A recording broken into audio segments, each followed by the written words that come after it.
Hi everyone, it's Georgia and welcome to Mama's Soul Food. I hope that you are doing well.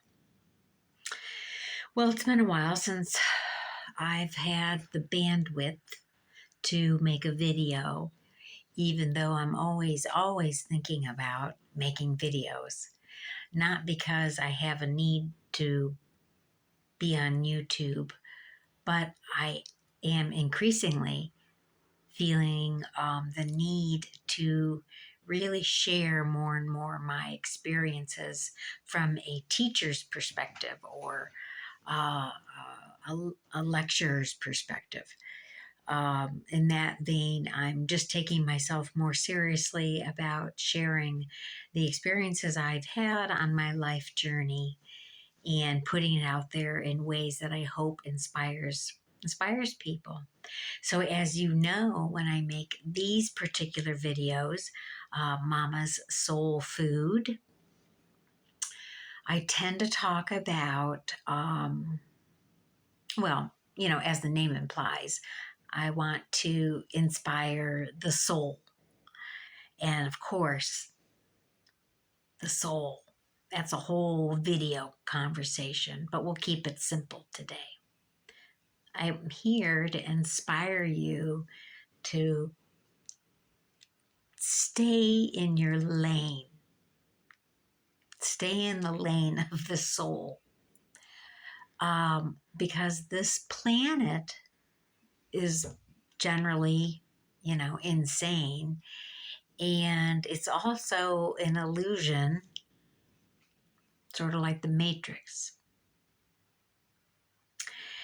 And here we are living on it, navigating it. So we have to remember, we have to return to the space of soul in order to make sense of it. Because, we really are spiritual people in human bodies having a human experience, right? So I'm learning a whole lot about these various ideas. And at the end of the day, all I really want to do is take ownership of my life and make it more of what I want it to be. And on that note, I am in a very interesting place in my life. Very interesting. Never been here before. And I guess if some people looked at my life, they might say, in fact, many people do say, I don't know how you live this way. But best part about it is that I'm at this beautiful precipice. And the precipice, which is, of course, looking over and into something, is me looking into the new definition of my life on my terms. Uncrowded with beliefs that aren't true, and purified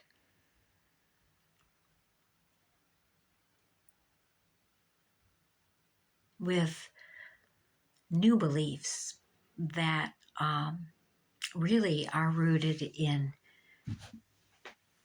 the simple concept that there's nothing wrong with me, that it is indeed all good. It's hard to get there, even more that the universe, God, is on my side. And that I and the universe, me and God, are creating this life together. It's in the power of my mind to create with God, if I so choose. So, all kinds of wild thoughts, huh? In the midst of wild times. And as I said to my son the other day, I've had a rough ride.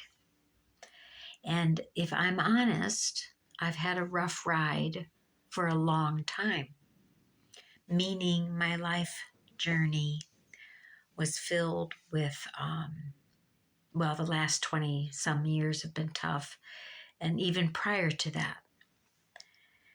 And this rough ride is something that I have been healing from. Lots of people have rough rides in life, right? We all suffer.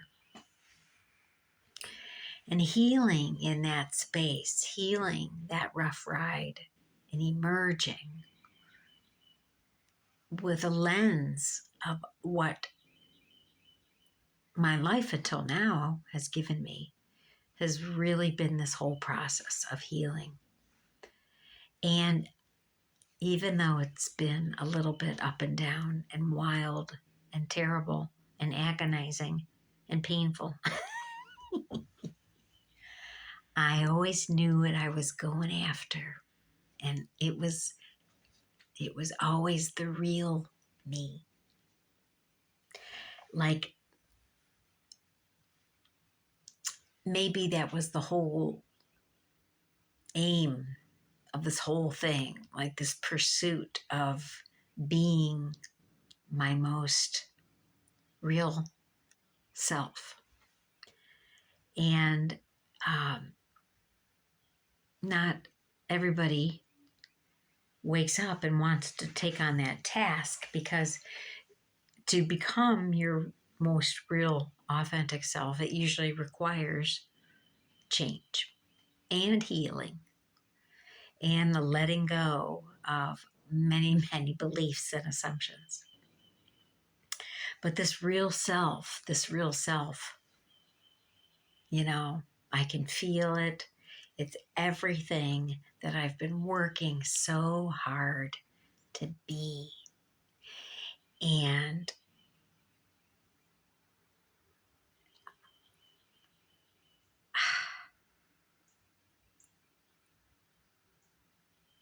the only word that comes close to expressing what it feels like is, at least for me as a woman, is the true essence of that word, goddess. Like, God is in me as God is in all of us. And with that shining through me, every impulse that brings me joy and excitement and satisfaction and pleasure and fulfillment, that is my authentic self. And I just made a commitment to believing that God moving through me wants to express itself in the things that bring me joy. Like, wouldn't that make sense? If God is within us and we want to share, if God is within us, wouldn't God only want to express itself in the things that bring us happiness?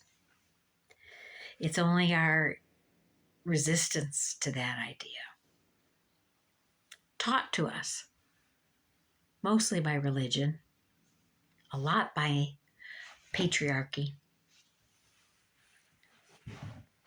So,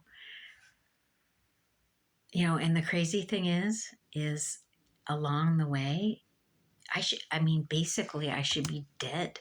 I should be dead. I counted the number of times that I was, one time I did have a near-death experience, but I counted all the times I should be dead. And all the times people, wanted to get rid of me, quite honestly. That just wasn't anybody's decision but God's. And guess what? All that work, all that mashugana, all that freaking drama, all of my resisting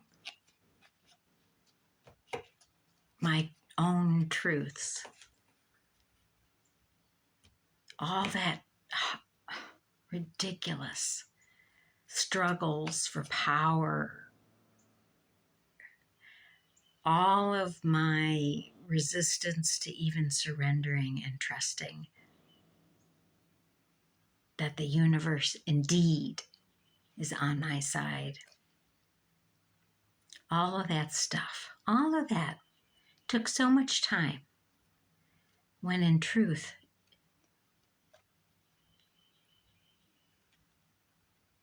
the realness was always waiting for me.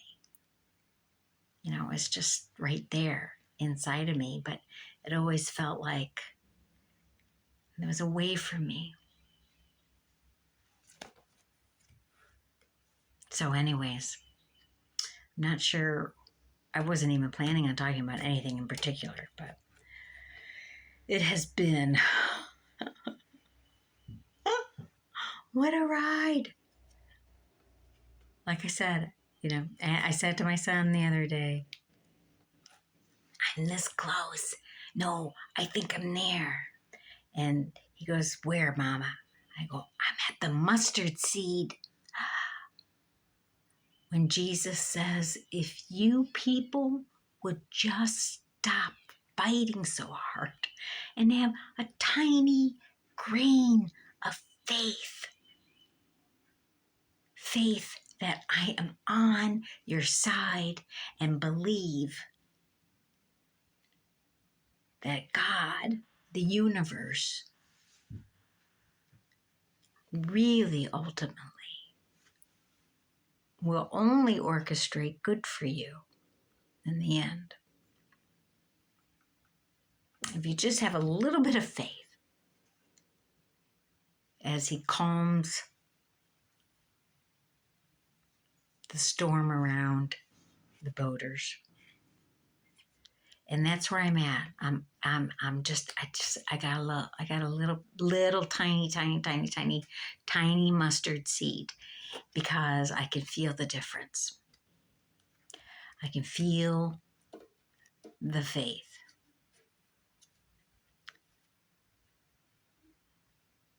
I feel it.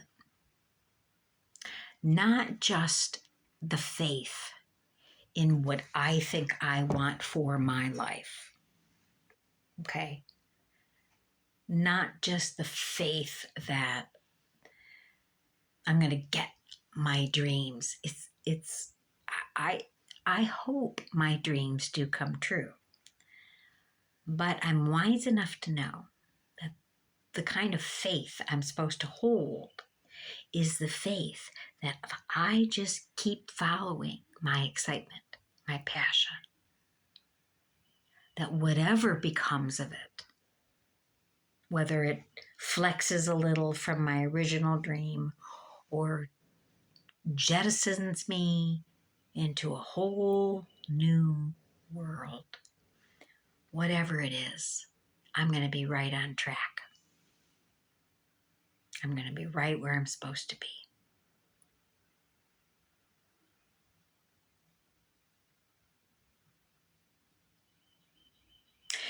And it's following that current, that current.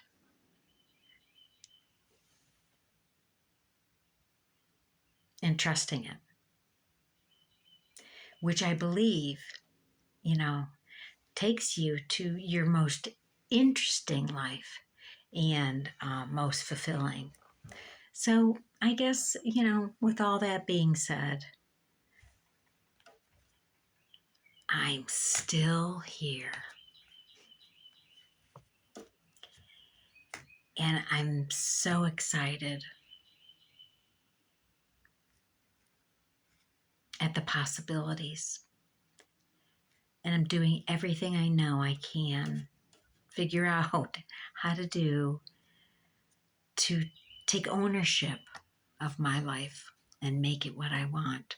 And where I can't figure it out, which is often and plenty, I just have to have that tiny little mustard seed and say, okay, universe, you take it from here. I'm going to watch some Sherlock Holmes, whom I love. Me and Sherlock are going to go over here for a while.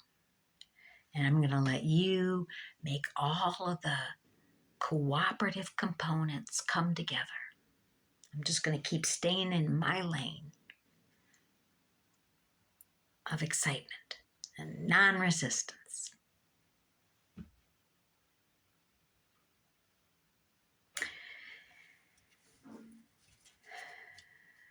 So funny. I just had the words Dr. Jekyll and Mr. Hyde pop into my head. And I think that's what happens when that's what was happening to me. Because I was in an element of unhappiness when I wasn't being my most,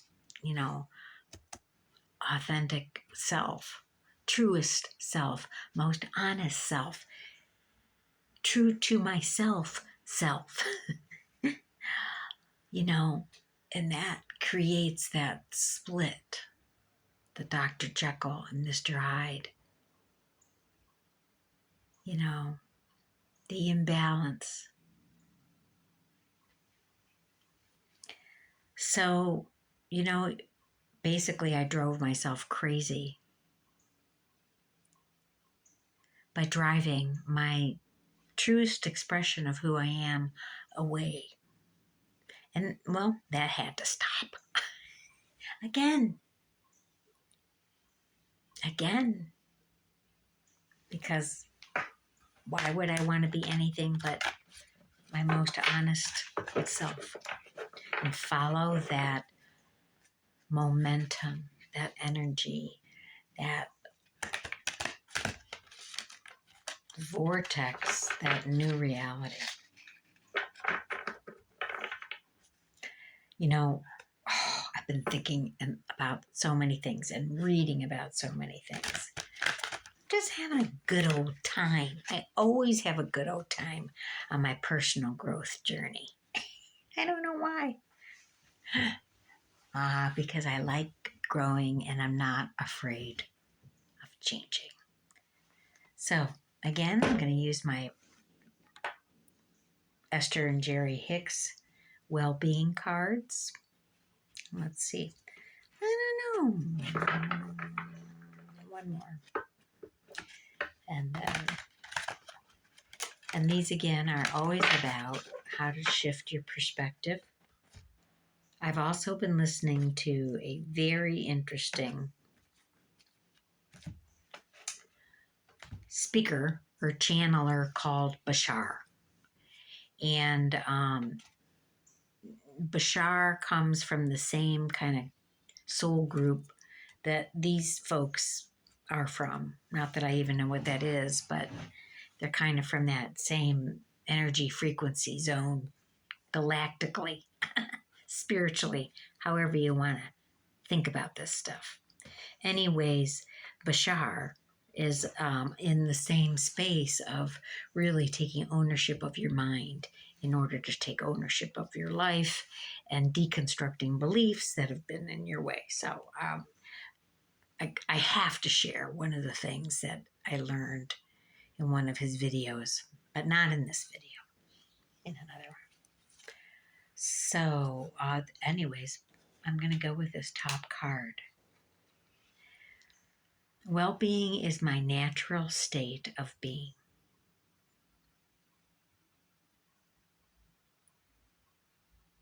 And I have to say, when I speak of that authentic self, there is, strangely enough, there is a very natural place of well-being, irrespective of the conditions of my life.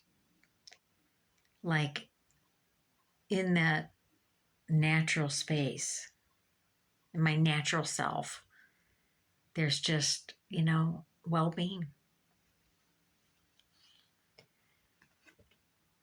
Reach for the feeling of well-being first, and everything else will fall into place. Be selfish enough to follow your bliss, and you will tap into the natural, pure, positive essence of you. Reach for the feeling of well-being first. So that is something, maybe, this is what I mean by me getting a little mustard seed. Because the tests that I have faced, no matter what, I'm a little triggered, but I kind of have learned this reaching skill. The law of attraction speaks to that. So, uneasy feeling, reaching for a different thought, a different feeling, which is that act of pulling out of the emotion, and which, much of the spiritual journey is just learning how to renegotiate your emotional self and understand it and react differently and thus change it. So this reaching for a feeling of well-being. So my question to you is, what does well-being feel like and look like?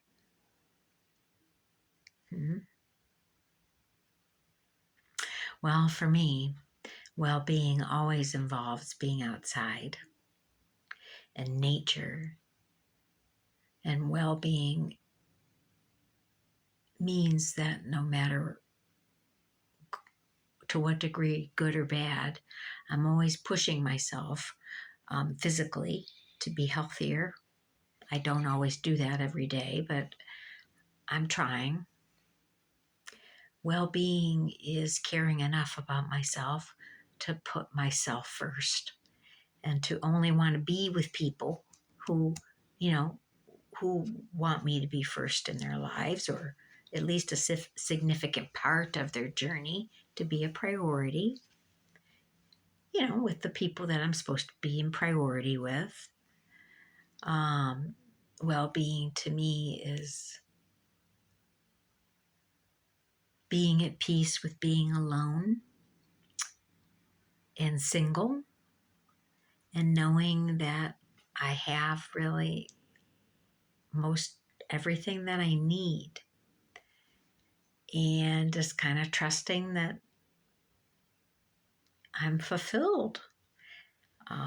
So it's well-being as a single person is really awesome. It's an awesome energy. It's an awesome energy to hold, especially when you are, ready to move back into relationship.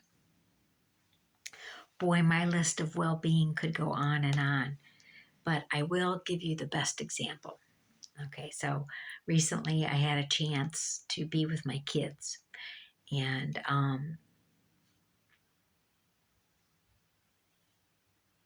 motherhood has ended up being my most satisfying journey so far on this planet as a human being. I wasn't even planning on that happening, but I am always learning, and I'm always loving being a mother. And I'm at a time in my life when I'm very much having the movie film, like going, that's my life, and that's what I did, and that's what happened, and whoa, kind of the whole review. And then as a parent, doing the same thing. And I was sitting there as they're talking, and I'm blessed because they have an amazing relationship, and just listening to them. And I just sat back, and it wasn't that they are perfect people. In fact, what they were talking about was their imperfections and how they're handling them and what they're going to do to handle them and then the laughing at each other for it's I was just in this moment of well-being and I felt really like first of all I kind of said I did that. I helped make those people, those good people. And then I kind of turned it back on me and I thought, you're pretty badass. You're pretty badass, Georgia. And, it's not an ego thing, but I just kind of did that. Wow. Look at you. Taking stock of all the ways I've survived. And all of us should take stock in that vein of positivity and just go, wow, I have done the best I can, and it's not so terrible. And the day is always new tomorrow. And the day is always new after a nap.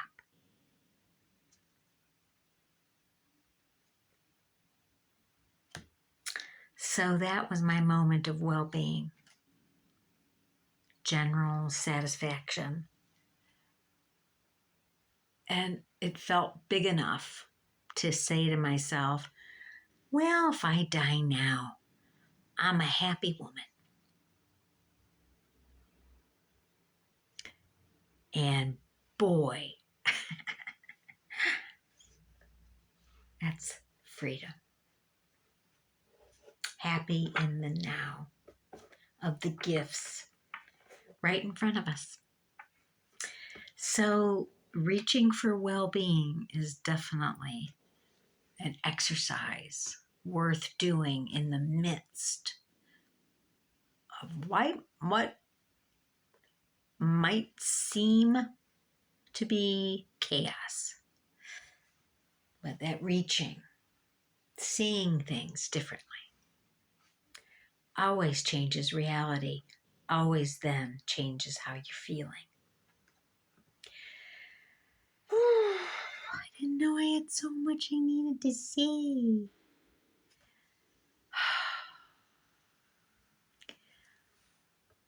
I'm so excited about some things that are coming up and about things I don't even know are going to happen. There's so much unknown right now, and it's okay. Like I said earlier, I'm just going to go with that, flow with that, and see what emerges. But I do want to say this. I have been off social media and I have no regrets. I don't consider myself famous enough, nor probably will never be. But when I do come back on social media, it'll definitely be, sharing some new things that I'm doing, a new book that I'm writing, just so many exciting things. But for right now, Mama's on a little sabbatical because that social media stuff is exhausting. It makes me unhappy. It always does. As I said to somebody recently, I said, Facebook is the land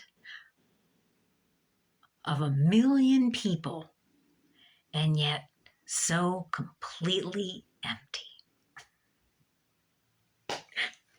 So anyways, when the time is right, I'll click back on and, But right now, I'm just grounding in. Grounding in the authentic expression of who I am and the next phase of what that's going to look like. I hope that you are doing well, and always take care of yourself because nobody else will. Well, they might once in a while, but at the end of the day, you can do it. You can do it. Bye bye.